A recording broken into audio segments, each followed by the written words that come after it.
రాబోయే 2 నెలల్లోనే రైతులకు రుణమాఫీ చేయబోతున్నామని తెలంగాణ రాష్ట్ర ప్రభుత్వం ప్రకటించిన నేపథ్యంలో తెలంగాణ రాష్ట్ర రెవెన్యూ, గృహ నిర్మాణ శాఖ మంత్రి పొంగులేటి శ్రీనివాసరెడ్డికి పాలేరు నియోజకవర్గ ప్రజలు అరుదైన సత్కారం అందించారు.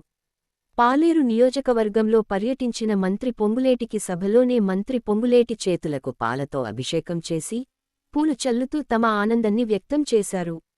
ఈ సందర్భంగా మంత్రి పొంగులేటి మాట్లాడుతూ తెలంగాణ రాష్ట్రంలో రైతును రాజును చేయాలనే సంకల్పంతో రాబోయే 2 నెలల్లోనే 31,000 కోట్ల రూపాయలతో రుణమాఫీ చేయబోతున్నామని, రాబోయే 3 సంవత్సరాల్లో పాలేరులో అర్హులైన పేదలకు ఇల్లు ఇచ్చే బాధ్యత తనదేనని, పేదల కోసం పనిచేసే ప్రభుత్వం ఇందిరమ్మ ప్రభుత్వమని, ఎన్నికల సమయంలో ఇచ్చిన హామీలను అమలు చేయడానికి ఇందిరమ్మ ప్రభుత్వం సిద్ధంగా ఉందని ఆయన స్పష్టం చేశారు.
మిగిలిన మొత్తం రోడ్లు అయిపోయినాయి. ఈ 755 సీసీ రోడ్లు మీటర్ బట్టికి మీరు కంపల్సరీగా ఇవ్వాల్సిన అవసరం అయితే పక్కా ఉంది. మా ఊరు ఎస్సీ మాదిగా శ్మశాన వాటికలకి భారీ గోడలు ఒకటి కంపల్సరీగా ఆ భారీ గోడలు కొన్ని ఎంత తీసుకొని మీరు కంపల్సరీ భారీ గోడలు. గౌరవ ముఖ్యమంత్రి రేవంత్ రెడ్డి గారు తెలంగాణ రాష్ట్రంలో పేదవాళ్ళు ఎవరైతే ఉన్నారో అర్హులైన వాళ్ళందరికీ ఈ రాబోయే 5 సంవత్సరాలలో అర్హులైన ప్రతి ఒక్కరికి ఇందిరమ్మ ఇల్లు ఇయ్యాలన్నదే ఈ ప్రభుత్వం యొక్క లక్ష్యం. ఆనాడు ఎన్నికల టైంలో ఏవైతే వాగ్దానాలు చేశామో 6 గ్యారంటీలు చెప్పామో 6 గ్యారంటీలలో 5 గ్యారంటీలని ఇప్పటికే ఇచ్చాం. నిన్నగాక మొన్న ఇప్పుడు ఏదైతే మీరు ఆనందంతో పాలాభిషేకం చేశారో గౌరవ ముఖ్యమంత్రి గారు చొరవతో కేబినెట్ మంత్రులమంతా మేము తెలంగాణ రాష్ట్రంలో రైతుని రాజు చేయాలి అని ఒక బలమైన సంకల్పంతో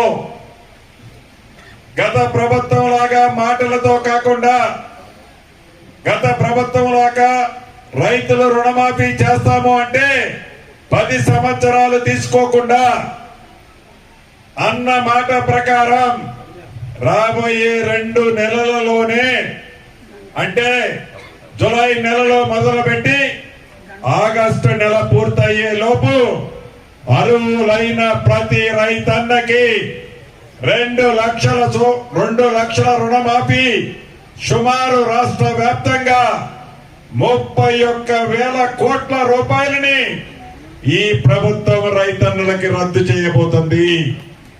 రైతన్నుల ఖాతాలో జమ చేయబోతుంది.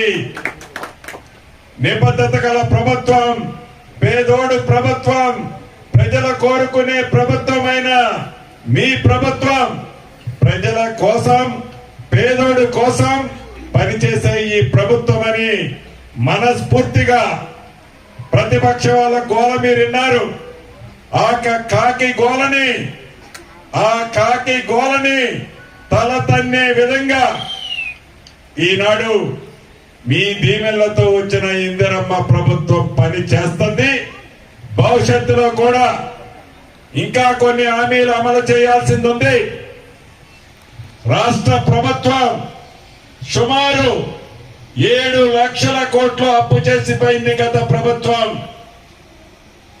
అప్పు చేసి కాళేశ్వరం ప్రాజెక్టు పూర్తి చేశామని చెప్పిన కాళేశ్వరం ప్రాజెక్టు ఈనాడు కుంగిపోయి కొట్టుకుపోయింది. అయితే ఆ కాళేశ్వరం ప్రాజెక్టు కోసం పేరుతో ఏవైతే అప్పులు చేశారో ఒక పక్క అప్పులు కట్టాల్సి వస్తుంది, రెండో పక్క పేదోడి గౌరవాన్ని కాపాడుకోవాల్సిన అవసరం ఉంది. వీటిని సమతుల్యం చేస్తూ గౌరవ ముఖ్యమంత్రి రేవంత్ రెడ్డి గారి నాయకత్వంలోని మీ ప్రభుత్వం పేదోడికి సహాయం చేసే దాంట్లో ఇందిరమ్మ రాజ్యంలో రాజ్యానికి ముందు ఏవైతే మీకు హామీలు ఇచ్చామో ప్రతి హామీని తూచా తప్పకుండా ఈ ప్రభుత్వం చేయటానికి సిద్ధంగా ఉందని కూడా సవినయంగా రాష్ట్ర ప్రజలందరికీ కూడా తెలుపుతూ మనస్ఫూర్తిగా గ్రామ పెద్దలు అడిగిన ప్రతి పనిని పూర్తి చేస్తానని తెలుపుతూ మీ అందరి దగ్గర సెలవు తీసుకుంటున్నా.